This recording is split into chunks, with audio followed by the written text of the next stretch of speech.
Hi guys, it's Chris. And it's Willem at ESC Cymru. If you guys have returned since our last video, thank you very much. And if you're new here, make sure you give this video a like, subscribe and comment. Now, the last week, there's a lot gone on. So, we have, of course, a new logo design. Let's just start with that. Okay, should we dive into it? Yeah, so the Eurovision logo, it hasn't changed for a long time, as many of you Eurovision fans will know.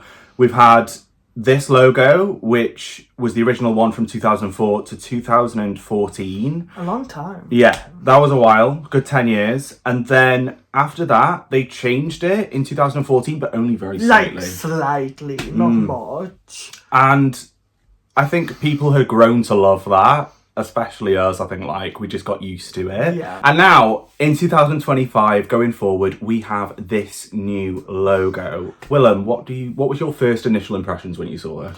Do you know what? I might be one of the only people to say this. I really like it. Yeah, it's giving chocolate bar realness and childish. But I do think Eurovision's becoming very mainstream, very global, and I think a younger audience is definitely, it's a more younger audience, I think, now. Yeah. And I do think the logo attracts the younger audience. It's very in your face. The font's bold, it is. You're not gonna miss it. But I miss the heart. Yeah, I think with Eurovision fans, once we like something, it's quite difficult to sway from anything else. The biggest thing for me, and again, it's saying it now, it seems like such a little thing, but when I first saw it, I was like, oh, they haven't got the capital E anymore in that backwards 3 shape. I was like, that was like a staple for the logo. The last 4 letters of contest, that's capital. Yeah, but everything else isn't. But I feel like by the time Eurovision rolls around, everyone will be used to it. Yes, I think it's just a bit different, and what is quite funny, not funny, but a lot of people in the Eurovision community have the logo tattooed on them. They do. Oh my gosh. Now it's invalid. It's a thing of the past. Oh well, I'm glad we didn't get. I know. We got a few Eurovision tattoos last year, and I'm glad we didn't get the logo now. No, because I didn't even think. I just thought the logo was always gonna stay the same. Yeah. Obviously they've changed it, but I didn't think it needed changing. Did you?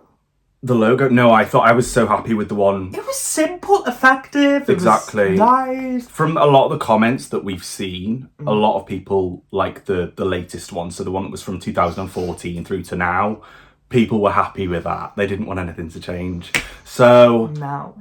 Yeah, it's one of those. I feel like initially I didn't like it at all. I thought, oh, what have they done? But it's been a week. Things have calmed down a little bit, and at the end of the day, we've still got Eurovision. We've still got the same contest. Exactly. So and I don't know. I'm just very easy to be pleased. I don't think there's anything wrong with this logo. I just think it's difficult, when you're used to a logo for so long. Yeah. And then it changes. Yeah. It is obviously gonna take some time, but like you said, I think when the season is here and we see music videos and it will start with the Eurovision logo, and all that, I think you'll get used to it. So the next point we need to talk about is initially we had the logo change and then we moved on to the host city. Again, we'll dive into who our host is, who we all know who it is now. But a little thing was the fonts that a lot of people have commented on. They announced this new logo with a certain font, I'll show it here, with United by Music. Yes. And then they released the host city, for next year. Yeah.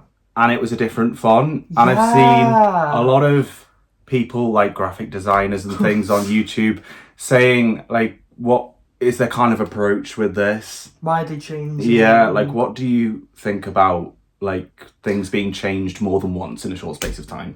It's not, very professional, I don't think. I think, if you stick with a font, you stick with it. But I don't think it's an issue. I don't, honestly. I think... I'm interested because this artwork that they brought out for the 70th Eurovision... Yeah.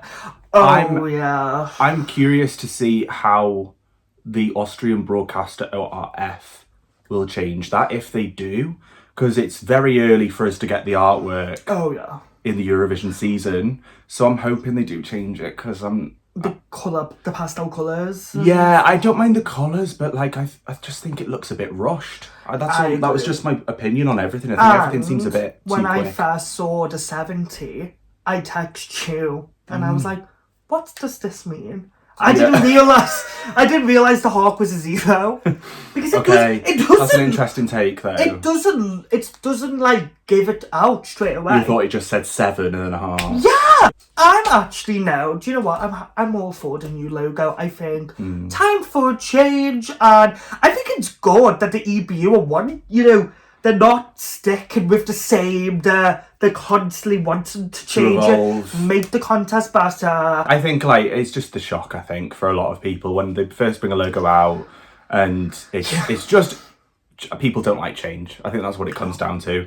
Also, I don't know if I'm making this up, but when it was the bid for Vienna and Innsbruck, didn't they have a different slogan?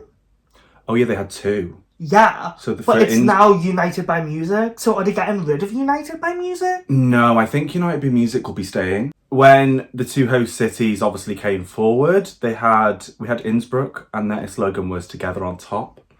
Come on, Power Tops! No pun intended. Was that actually there? Yes, it was. Okay. Yeah. So, that was Innsbruck's, and I think that's why they didn't win!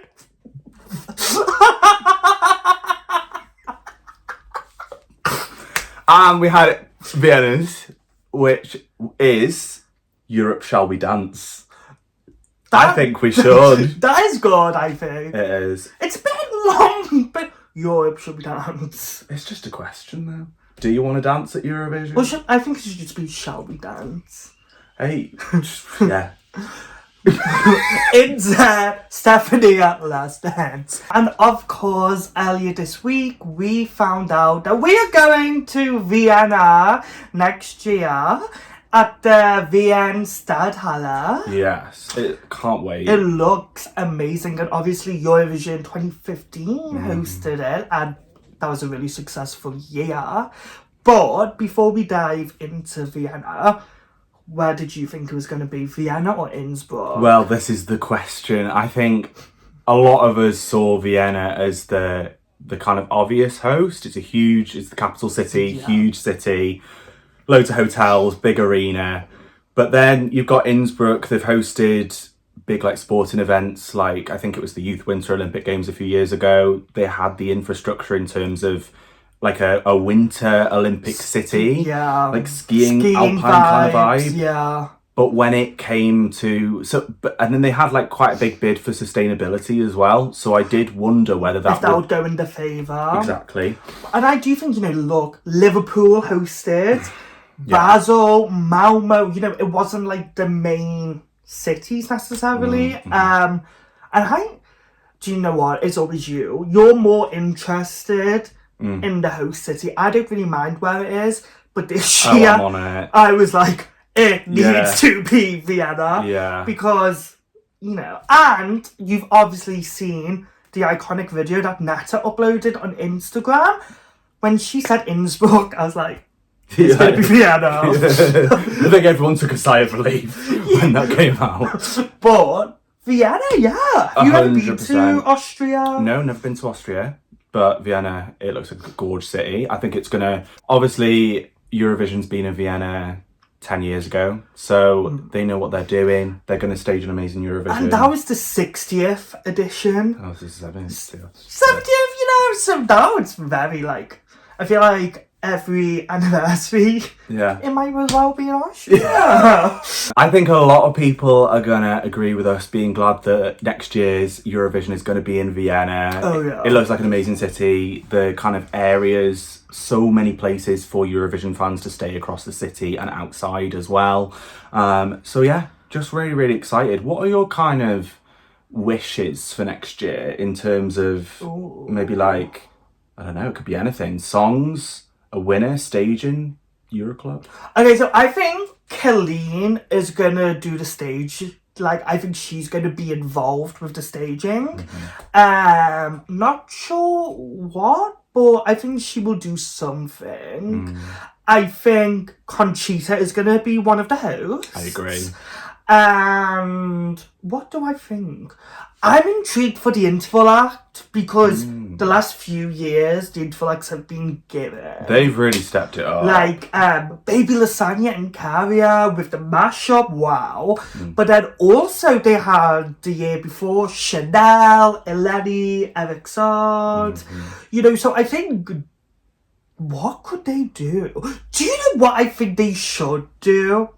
I really enjoyed this year where they had a few of the 2020 acts perform. However, nice. all of those acts went to Eurovision 2021. Yeah. So I think it should be people who were in 2020 but didn't go in 21. So the Mamas from Sweden, Bennington Denmark, Ulrike Norway. You know, I think they should have their moment. Yeah. And that'd be a really cute little, Definitely. like, intro. And also like the fan reactions from this year as well, seeing those 2020 acts back on the stage. Like, Yeah. that was one of the biggest, like, Reactions. yeah, it was amazing. Do you know what I felt? That was one of the times where I was like, wow, Eurovision does unite people. It felt like them artists, it felt like we were on their journey for a few years, and for sure. they finally performed their song that they should have in 2020. So I really hope they keep that. But what about you? I mean, I just thought Basel was amazing this year, and if there's one thing that is certain, Vienna's got big shoes to fill from Basel this year. The last few years, Malmo, Liverpool. Yeah. So many. Like, them in a row. I think every edition has been good. Yeah, I'm pretty confident though going into next year. Like I say, ORF, it's only been 10 years since they've hosted. It's going to be in the same arena. I think it's going to be easier for them this time instead of like, because hosting Eurovision is such a daunting task, isn't it? They've done it though. They've done it. They would have again, not that we saw any mistakes in 2015, but anything that they weren't happy with, they'll be able to fine tune that now. And like, just think of all the Austrian acts they've had since then. Yeah, definitely. JJ, Colleen, Zoe. Yeah.